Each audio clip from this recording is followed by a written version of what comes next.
حضرتك في عيد الفطر تحب تقول ايه لشعب مصر كله؟ كل عام والشعب المصري والأمة العربية الإسلامية بكل خير وسعادة ورفاهية، وأطلب من ربنا أن يديم النصر لمصر والجميع الشعوب العربية الإسلامية على مستوى العالم، وربنا يهدي كل عاصي، وربنا يوفق رئيس الجمهورية إلى ما فيه الخير ويرضاه. طيب حضرتك العيد الجاي تحب يكون ايه موجود في مصر اتغير؟ أحب يكون كل الوزراء والمسؤولين والقيادات الفاز يكون ربنا قضى عليهم وقصهم. كل عام وانتم بخير والأمة الإسلامية كلها بخير. طيب حضرتك العيد الجاي تحب يكون ايه موجود في مصر، ايه مش موجود دلوقتي تحب يكون موجود العيد الجاي ان شاء الله؟ والله إن شاء الله الواحد بيدعي يقول يا رب يكون مصر كلها بخير والناس كلها مستريحة بإذن الله، بإذن واحد أحد إن شاء الله بإذن الله. كل سنة وحضرتك طيب. شكرا يا فندم. بحب اقول انه كل سنه والشعب الاسلامي كله بخير ويحفظ بلدنا وربنا يعود الايام على الامه الاسلاميه كلها بخير ان شاء الله. يا حضرتك ايه الامنيه اللي تتمناها تكون موجوده العيد الجاي ان شاء الله؟ اتمنى ان تكون البلد في امن واستقرار وامان ان شاء الله. شكرا يا فندم. كل سنه وحضرتك طيب. اقول كل سنه وانتم طيبين لكل المصريين، وان شاء الله ربنا يعود علينا كلنا بايام خير وسعاده ان شاء الله. حضرتك تتمنى يكون موجود ايه في مصر العيد الجاي ان شاء الله؟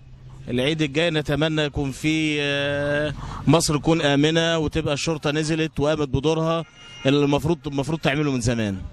كل المصريين والشعب المصري كله كل سنه وانتم طيبين، وربنا يسهل الحال ومصر ترجع اكبر من الاول. حضرتك يا حاج يوم مفترج ويوم عسل والحمد لله عدى بخير وسلامه واطمئنان ومفيش اي شيء. خلي ايه البلد العيد الجاي يكون موجود؟ قلنا تبقى في احسن حال والانتاج ويعلى ومصر تعلى فوق كمان. حضرتك يا حاج نتمنى لها الخير في كله، في شعبها وفي جمالها وفي الامان بتاعها. الحمد لله ربنا كرمنا الحمد لله بعيد الفطر تمام. الحمد لله رب سبحانه وتعالى ان ربنا كرمنا وعدى علينا الايام دي بخير، وربنا يعود رمضان على طول والايام دي حلوه، يعني المفروض يعني ان احنا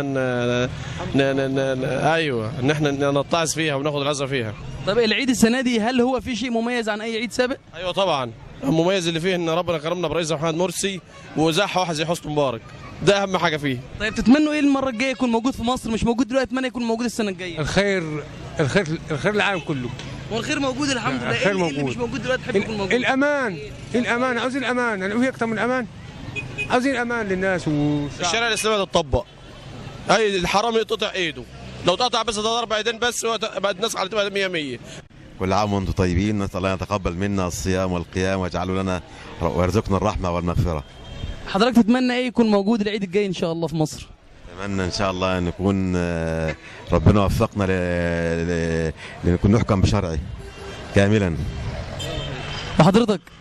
يعني ان شاء الله باذن الله نتمنى يعني نشوف يعني ان شاء الله الدوله اللي نطمح ليها ان شاء الله باذن الله متحققه في البلد ان شاء الله، يعني والشرع ان شاء الله وكل حاجه يعني نتمنى البلد تكون احسن ان شاء الله باذن الله، يعني وفي تقدم ان شاء الله باذن الله للامان باذن الله.